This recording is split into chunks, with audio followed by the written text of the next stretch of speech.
Hello everyone, welcome back my open classes academy by Pushpa Tomar. Guys आज की जो class है वो ज्योग्राफी क्लास 7 का टॉपिक करेंगे, जो बहुत ही इम्पोर्टेंट टॉपिक है। गाइज आज की क्लास कंप्लीट देखना ताकि एग्जाम में आपका कोई भी क्वेश्चन मिस ना हो। तो चलो गाइज हम स्टार्ट करते हैं हमारा आज का टॉपिक। गाइज आप सभी को पता होगा कि जो एनसीईआरटी है वो हमारे लिए कितनी इम्पोर्टेंट होती है। गाइज चाहे सीटेट हो, एचटेट हो, यूपीटेट हो, कोई भी एग्जाम हो तो आपके लिए ये क्लास यूजफुल रहेगी। तो चलो गाइज हम स्टार्ट करते हैं हमारा आज का टॉपिक है हमारी पृथ्वी के अंदर क्या है। अभी जो हमारा चैप्टर सेकंड है वो जो सेकंड टॉपिक है वो है हमारी पृथ्वी के अंदर, यानी कि हम हमारी पृथ्वी के बारे में जानेंगे। तो जो पृथ्वी का आंतरिक भाग है, चलो गाइज हम स्टार्ट करते हैं। पृथ्वी का आंतरिक भाग, पृथ्वी का आंतरिक भाग है वो क्या है। अभी जो एक प्याज की तरह पृथ्वी की जो पृथ्वी के एक ऊपर की एक सेकेंडरी परतों पे बनी हुई होती है। किसकी परतों पर बनी हुई होती है? भी एक प्याज की तरह है पृथ्वी की जो एक से ऊपर एक सेकेंडरी परतों पर बनी होती है। पृथ्वी की जो सतह है वो सबसे ऊपरी सतह पर हम प्रपटी कहते हैं।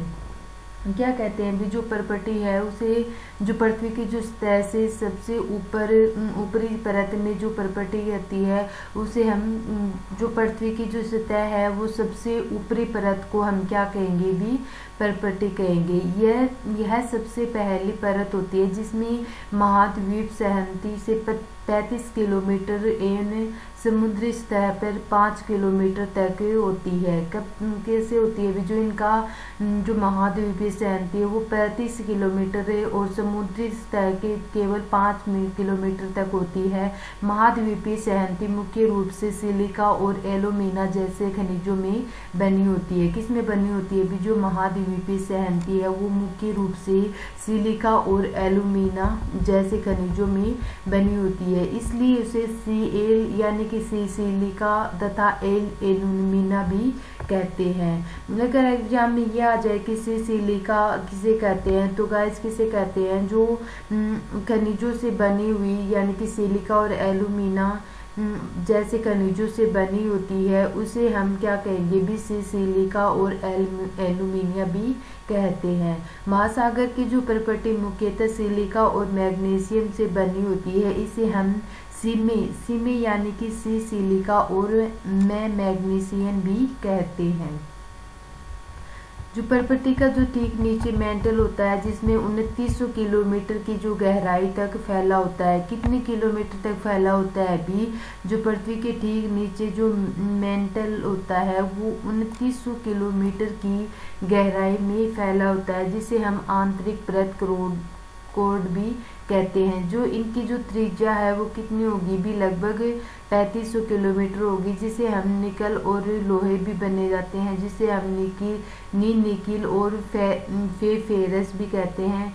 और इनका जो तापमान है वो दाब काफ़ी कम उच्च होता है। कैसा होता है? भी जो इनका ताप है वो काफ़ी उच्च होता है। खनिज एवं शैल, खनिज एवं शैल क्या होता है? जो पृथ्वी की जो परपटी अनेक प्रकार की शैलों से बनी होती है और पृथ्वी की जो परपटी हमेशा खनिज पदार्थों की किसी भी प्राकृतिक पिंड को हम क्या कहेंगे? भी शैल कहेंगे। शैल किसे कहते हैं? भी पृथ्वी की जो परपटी अनेक प्रकार से जो शैलों से बनी होती है और इनके जो खनिज पदार्थों की किसी भी प्राकृतिक पिंड को हम क्या कहेंगे? शैल कहेंगे। शैल 3 प्रकार का होता है: आग्नेय शैल, अवसादी और शैल कायांतरिक शैल, जिसे में आग्नेय को इग्नियस भी कहते हैं, शैल वादी को सेंडिमेंट्री भी कहते हैं और कायांतरिक यानी कि मेटामॉर्फिक शैल भी कहते हैं। विंटर मैग्मा ठंडा होकर ठोस हो जाता है। कैसा हो जाता है? अभी जो मैग्मा है वो कैसा हो जाता है? अभी ठंडा होकर ठोस हो जाता है और इस प्रकार जो बने शैल के आग्नेय शैल कहते हैं, जिसे हम प्राकृतिक शैल भी कहते हैं। और ये 2 प्रकार के होते हैं: अंतर्वेदी शैल और बहिर्वेदी शैल। अंतर्वेदी शैल क्या, जो अंतर्वेदी शैल और बहिर्वेदी शैल ये कितनी, जो आग्नेय शैल है वो कितने टाइप के होते हैं? भी 2 टाइप के होते हैं। कौन कौन से? अंतर्वेदी और बहिर्वेदी शैल। वास्तव में अगर आग की तरह जब लाल द्वितीय मैग्मा की जो लावा है जो पृथ्वी के आंतरिक भाग में निकल सतह पर बन जाता है और द्वितीय लावा पृथ्वी की जो सतह पर बनता है, यह तेजी से ठंडा होकर ठोस बन जाता है और प्रकृति से इस प्रकार को बने सेल को हम बहिर्वेदीय आग्नेय सेल भी कहते हैं।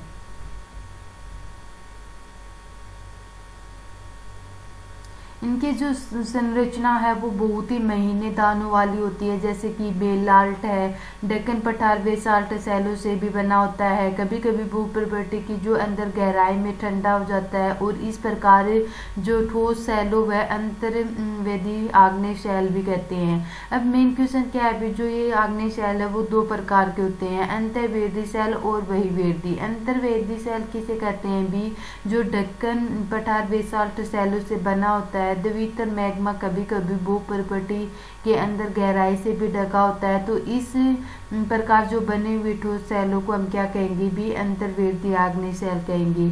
बहिर्वेदी सेल किसे कहते हैं भी, जो पृथ्वी के जो आंतरिक भाग को जो निकलकर सतह पर आता है और जब द्वितीय लावा पृथ्वी की जो सतह पर आता है तो यह तेजी से ठंडा होकर क्या हो जाता है, बिनका ठोस बन जाता है और इस प्रकार जो बने सेल को हम क्या कहेंगे, बहिर्वेदी सेल कहेंगे।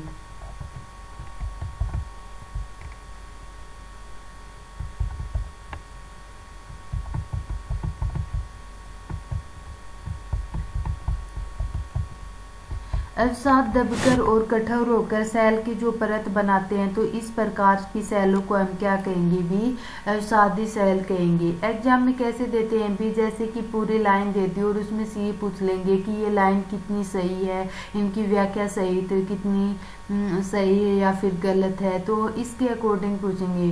तो जो अवसाद सेल हैं, यानी कि कोई भी डेफिनेशन दे दी या फिर 4 ऑप्शन दे दिए, तो इसमें ये पूछ लेंगे कि भी कौन सी किसकी डेफिनेशन है। ठीक है गाइस। अब अवसादी सेल किसे कहते हैं, जो अवसाद दबकर कठोर होकर सेल के जो परत बनते हैं, तो इस प्रकार के सेल को हम क्या कहेंगे भी, अवसादी सेल कहेंगे। जैसे कि बलुआ रेत, यानी कि जो हरियाणा जिसे हम बालू रेत बोलते हैं, रेत के दानों से बनता है और इन सेलों के जो पौधा, जानवरों और अन्य सूक्ष्म जीवों जो कभी इन सेलों पर रहे हैं, तो उसे हम जीवाश्म भी कहते हैं। क्या कहेंगे भी, इसको हमें जीवाश्म भी कहेंगे।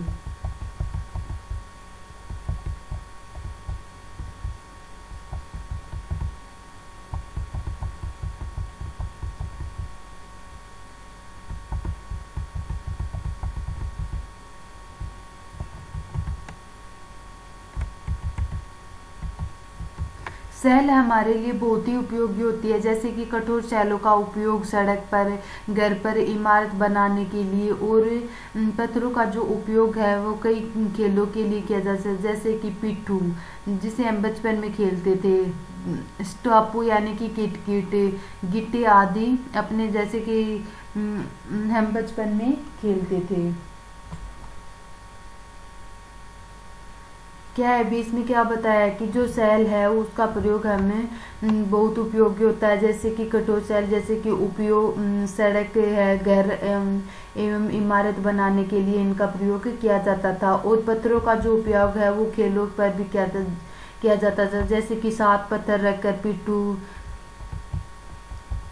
ठीक है गाइस, आपको जानकर आश्चर्य होगा कि जो कभी कभी निश्चित दिशाओं में एक प्रकार के सेल चक्रीय तरीके से एक दूसरे को परिवर्तित करते हैं, और एक सेल से दूसरे सेल को जब हम परिवर्तन करते हैं तो इस प्रकार को सेल चक्कर भी कहते हैं। क्या कहते हैं, इस प्रकार को हम सेल चक्कर भी कहते हैं। द्वितीय यानी कि मैग्मा ठंडा होकर जो ठोस आग्नेय सेल बन जाता है, तो वो छोटे छोटे टुकड़ों में टूटकर एक स्थान से दूसरे स्थान पर स्थानांतरण होकर अवसादी सेल का भी निर्माण करता है। किसका निर्माण करता है भी, अवसादी सेल का निर्माण करता है। तो गाइस, ये था आज का हमारा टॉपिक हमने पृथ्वी के बारे में जाना है। आज हमने क्या क्या पढ़ा भी, जैसे कि पृथ्वी के बारे में पढ़ा, खनिज व सेल के बारे में पढ़ा, सेल के 3 टाइप बताए थे, उनके बारे में कायांतरिक, अवसादी, अंतर्वेदी और वेदी के बारे में। आग्नेय है वो कितने टाइप होते हैं, भी इसमें 2 टाइप के बताए हैं, अंतर्वेदी और बहिर्वेदी। पृथ्वी क्या होती है, जो एक गतिशील ग्रह होते हैं जिसके अंदर बाहर लगाकर इनको परिवर्तन होता है। पर्पटी के बारे में पता है, जो सबसे ऊपर इनकी परत होती है, जो सबसे ऊपर परित महाद्वीपीय संस्कृति, यानी कि जो कितने भाग में भी 35 किलोमीटर व जो समुद्री सतह है वो 5 किलोमीटर होती है। और मेंटल यानी कि जो परपटी का जो नीचे है वो 2900 किलोमीटर की गहराई तक और लगभग 3500 किलोमीटर तक की भी बनी होती है। और केंद्रीय कोड को हम तापमान व दाब काफ़ी कम होता है। फिर हमने पढ़ा भी खनिज और सेल के बारे में। खनिज और सेल क्या होता है, अभी जो पृथ्वी की परपटी बनाने वाले जो खनिज पदार्थों में किसी भी प्राकृतिक पिंड को हम क्या कहेंगे, भी सेल कहेंगे, जिसका रंग और आकार कुछ भी हो सकता है। सेल कितने टाइप के बताए हैं, भी इन्होंने 3 टाइप के बताए हैं। आग्नेय क्या होता है, भी जो जिसमें भीतर जो प्राथमिक सेल है और उसको ठंडा होकर क्या हो जाना, भी मैग्मा, यानी कि मैग्मा ठंडा होकर जम जाना। और ये 2 टाइप के होते हैं, अंतर्वेदी और बहुवेदी। अंतर्वेदी क्या होती है, जो मैग्मा भूपर्टी के जो भीतर गहराई में होता है और गहराई में होता है और यह ठंडा होकर जम जाना। बहिर्वेदी क्या होती है, जो पृथ्वी की सतह पर ठंडा होकर जब लावा जम जाता है तो उसके जो ठोस होने वाले जो महीन कण होते हैं उसको हम क्या कहेंगे, भी बहिर्वेदी कहेंगे। ठीक है गाइज, ये था आज का टॉपिक हमारा। गाइज अगर आज की क्लास पसंद आई हो तो प्लीज़ चैनल को लाइक, सब्सक्राइब और शेयर कर देना ताकि आने वाली हर क्लास का आपको नोटिफिकेशन मिलता रहे। ठीक है guys, bye bye, take care, thank you so much.